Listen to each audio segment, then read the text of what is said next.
Selamat datang di Jayana Media.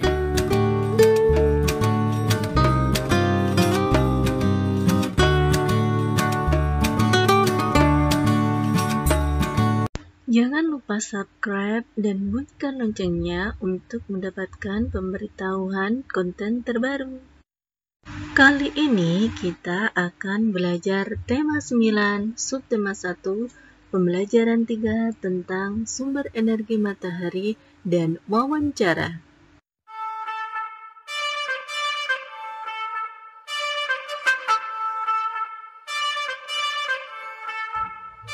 Indonesia adalah bangsa yang memiliki banyak sumber energi, mulai dari migas hingga non-migas.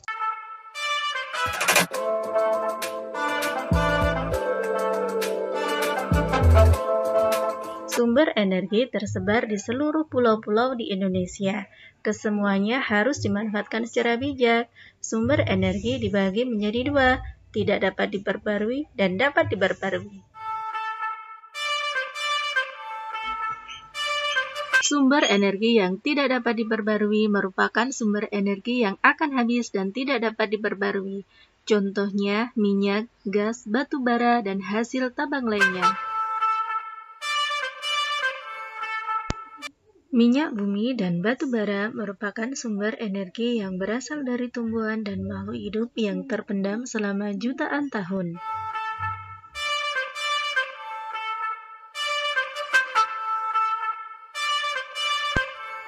Minyak bumi dan batu bara akan habis jika digunakan secara terus-menerus.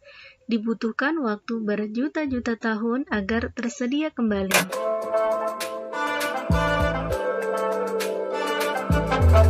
Nah, sedangkan sumber energi yang dapat diperbarui tidak akan habis meski digunakan secara terus-menerus.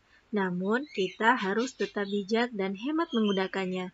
Contohnya, air, matahari, hewan, dan tumbuhan. Matahari merupakan sumber energi terbesar di bumi. Energi matahari bermanfaat bagi seluruh alam, terutama makhluk hidup.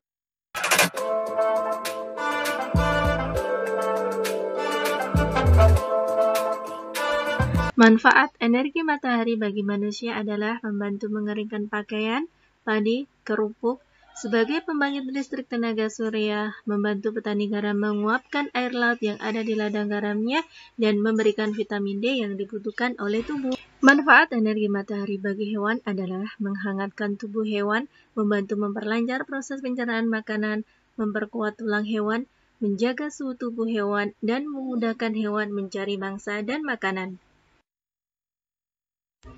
Sedangkan manfaat energi matahari bagi tumbuhan adalah membantu proses fotosintesis, membantu proses pertumbuhan tumbuhan, membantu pertumbuhan bunga dan daun, menjaga temperatur tumbuhan, dan mengaktifkan klorofil yang terkandung dalam tanaman. Manfaat energi matahari bagi alam adalah sebagai pengatur tata surya, membantu siklus hidup makhluk hidup, menjadi sumber penerangan bagi bumi, mengeringkan tanah yang basah setelah hujan, dan membantu terjadinya siklus air.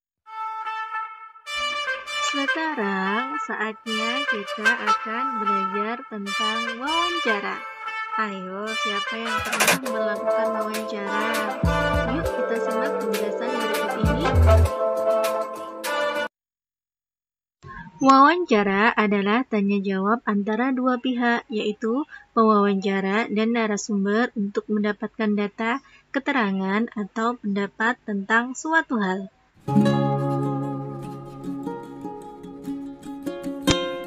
Tahapan wawancara meliputi persiapan, pelaksanaan, penyusunan. Sikap yang harus dimiliki oleh pewawancara adalah netral, ramah, adil, dan tidak tegang. Tahap persiapan meliputi kegiatan menentukan tujuan wawancara, menentukan informasi yang didata, menentukan dan menghubungi narasumber, serta menyusun daftar pertanyaan. Tahap pelaksanaan meliputi mengucap salam, memperkenalkan diri, mengutarakan tujuan, menyampaikan pertanyaan, mencatat pokok wawancara, mengakhiri dengan salam, meminta ketersediaan kembali jika ada yang perlu dilengkapi. Bagian-bagian yang harus ada pada tahap penyusunan adalah tema, tujuan wawancara, identitas narasumber, dan ringkasan isi wawancara.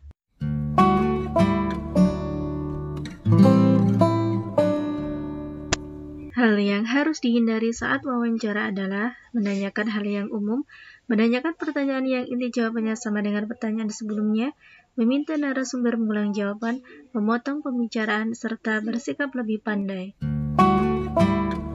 Perlu diingat bahwa syarat wawancara adalah ada pewawancara, ada narasumber, dan ada pertanyaan.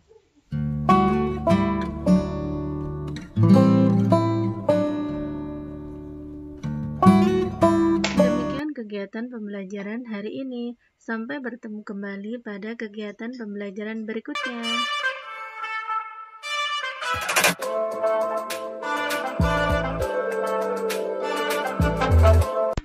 Saatnya mengerjakan kuis. Simak baik-baik ya.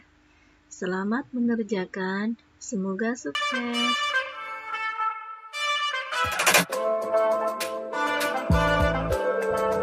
Sampai jumpa lagi pada pembelajaran berikutnya.